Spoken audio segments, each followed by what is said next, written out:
They say that the curse of the werewolf has never disappeared. It just hides. And sometimes those who hear stories like this end up drawing the attention of something that still wanders in the night. If you don't want to risk it, subscribe to the channel and turn on notifications now. After all, there are things that prefer those who ignore the warnings. The curse of the Red Moon. The village of Ravenshollow was a place forgotten by time, swallowed by ancient forests and mountains, choked by a perpetual mist. It wasn't on modern maps, nor did it attract visitors. Its residents knew the rules. After sunset, they locked themselves in their homes and avoided pronouncing certain names. One of them, the most feared, was the name of the werewolf. For some, it was just an old legend, a story told to keep children obedient. For others, it was a warning, a silent truth that ran like poison through generations. That night, the red moon ascended over Ravenshollow. The wind dragged a dry whisper through the deserted streets. Eleanor Winters, the village librarian, was not a woman of superstitions. She had grown up among books, not among blind faith and irrational fear. Therefore, she was one of the few who still wandered through the village when the moon turned crimson. As she locked up the library, Eleanor saw a silhouette at the edge of the forest. A man, tall, thin, dressed in dirty rags. His eyes gleamed with a sickly amber hue. "Can I help you?" Her voice broke the uncomfortable silence. The man took a step. His mouth opened slightly, revealing sharp predator's teeth. Eleanor felt a chill run down her spine. The stranger tilted his head back and howled. The sound cut through the night like an unnatural lament. It was hungry. It was bestial. It was a call. Panic seized Eleanor before her rational mind could process the danger. Her legs moved on instinct, running back to the library. The keys trembled in her fingers, but she managed to turn them in the lock. Locked. Safe. She took a deep breath, pressing herself against the door. Then, something scratched the wood on the other side. Slow, methodical, claws sliding against the surface like a warning. Suddenly, silence. But it didn't last. A low growl emerged from inside the library. Eleanor turned, her heart pounding in her throat. Among the bookshelves he was there, the stranger. His body contorted, his bones shifted with grotesque crackles. The fabric of his clothes tore, being replaced by cracked skin and dark fur. His yellowish eyes locked onto her. She tried to scream, but there was no time. The world went dark. Eleanor woke up on the cold stone floor. Morning light seeped through the destroyed windows of the library. The smell of burned books and bloodied wood disgusted her. She tried to get up, but a sharp pain throbbed in her shoulder. Her gaze fell on the wound, a deep bite. The skin around it was dark, infected with something beyond human understanding. The residents of Ravenshollow whispered in alleys and lanes. No one had slept well last night. Something had haunted the village. Something had howled. Dr. Graves, the village elder, examined her wound with an unreadable expression. "This is not a common bite," he murmured. "Do you remember what happened?" Eleanor hesitated. She couldn't tell the truth. It would sound insane. "A dog? A wolf, maybe?" The doctor stared at her. His gaze pierced through her lie. "The red moon does not rise without reason, Eleanor, and I fear it has chosen you." The following days were torture. Eleanor felt different. The air possessed previously imperceptible odors. Her hearing picked up distant conversations, hearts beating inside houses. But above all, something grew inside her, an animal rage. The next night, when the red moon returned to the sky, she locked herself in her house. Iron chains bound her wrists to the bed. She prayed that it would be enough. It wasn't. The pain came like fire in her bones. Her body broke and remade itself. The chains snapped like twigs, and then there was the howl. Eleanor no longer existed. The beast walked in her place. The creature followed the scent of flesh. It crossed the forest, feeling every movement on the ground. Every wing beat in the air. It found its prey, Jacob Miller, a solitary farmer. He didn't stand a chance. In the morning, Eleanor woke up in the forest, naked, covered in blood. Fragments of memory swirled in her mind like shards of glass. Screams, flesh, bones breaking between her teeth. The village was in panic. Jacob's body had been found, mutilated. The sheriff organized a hunt. They would kill the creature. Eleanor knew if she didn't act, she would be the one ending up impaled on stakes or burning under the terrified gazes of her own village. She went back to Dr. Graves. "Is there a way to stop this?" Her voice was a desperate whisper. The old man sighed sorrowfully. "Yes, you must kill the one who bit you, the original wolf." The night arrived. Eleanor plunged into the forest, armed with a shotgun loaded with silver bullets. The howl came, and with it, the creature.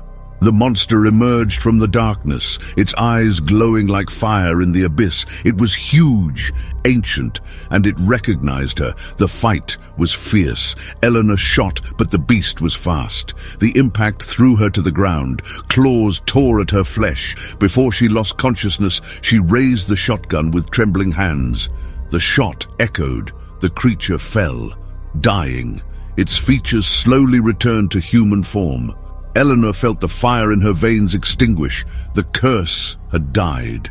But it never completely disappeared. Years later, on a new red moon, a distant howl echoed, and in the reflection of the mirror, her eyes gleamed with a sickly amber. The night of the hunt.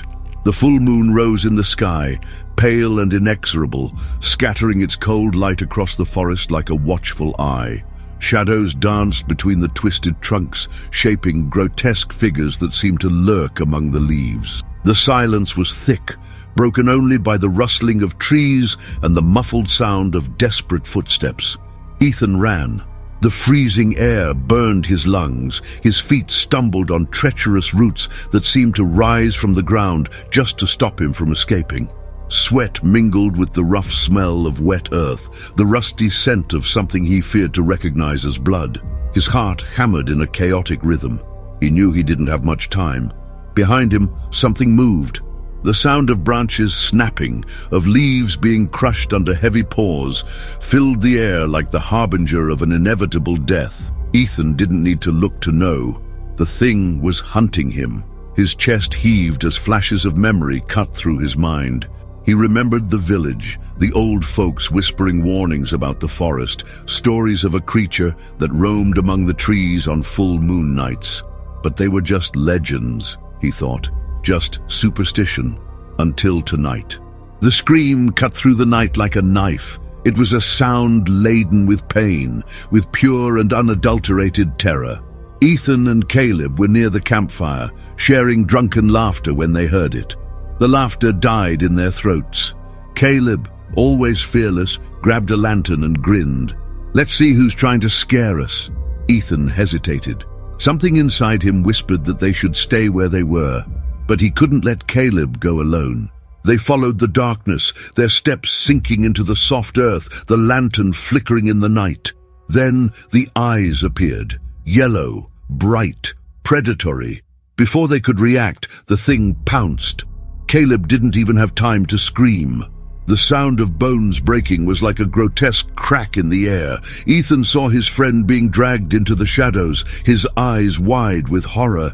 He tried to reach him, but blood soaked his hands. The jungle swallowed him. Caleb was gone, and Ethan ran. Now every shadow seemed to have eyes. Every whisper in the wind carried a warning. The monster was close. He could feel its breath, its smell. The world spun as the ground disappeared beneath his feet. He fell. His body slid down the slope, hitting rocks and branches, the pain spreading like fire under his skin. When he finally stopped, his vision was a blurry mess of blood and dirt, but there was no time to rest. A deep growl echoed in the darkness. The creature emerged from the shadows.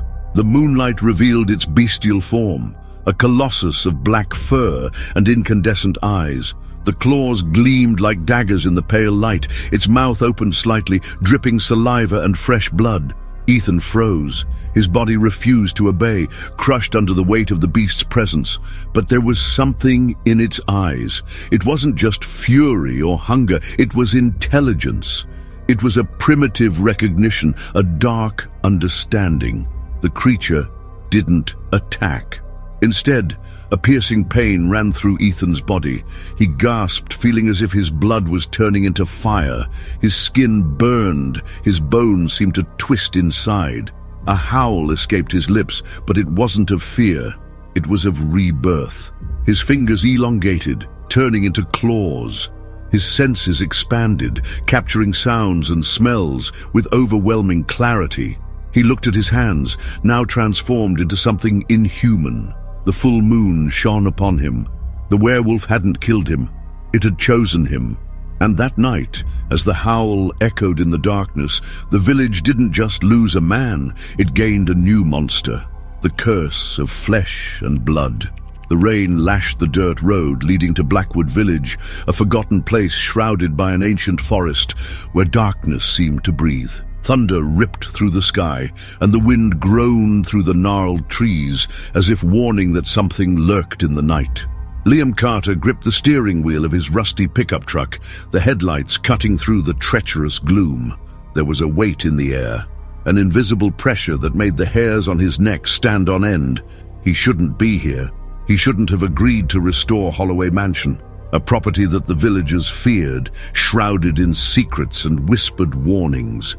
They spoke of a curse, of something that crawled through the forest on full moon nights, something that should never be awakened, legends. But then the pickup shuddered with a dull thud. Liam slammed on the brakes, feeling his heart pound in his chest. Something big had been hit. The rain drummed on the hood as he got out, grabbing his flashlight. The muddy ground swallowed his feet as he searched the road. Nothing, no body, no animal, just enormous footprints disappearing into the forest. A chill ran down his spine. He saw a blur cross the road at the moment of impact. He saw it. But now there was only silence, deep and suffocating, until the growl came, low, guttural, from the depths of the night. Liam felt his hand tremble on the flashlight. 2 golden points emerged from the darkness. Eyes. Hungry eyes. The undergrowth twisted. The shape emerged from the shadows. Huge. A body covered in black fur, long claws dripping something dark. The creature's breath was a muffled thunder, and its mouth, splattered with blood, opened to reveal inhuman fangs. Liam tried to back away. Too late. The beast charged. The claw tore his skin like paper. The pain was searing. He screamed, but the thunder silenced his horror. But the monster didn't kill him. Fire coursed through his veins. His bones twisted, cracking and reforming unnaturally. His skin ripped, and something grew beneath it. Every fiber of his body burned in an indescribable agony. His fingers stretched into claws, his jaw elongated, sharp teeth emerging. The full moon shone through the clouds. And then Liam understood.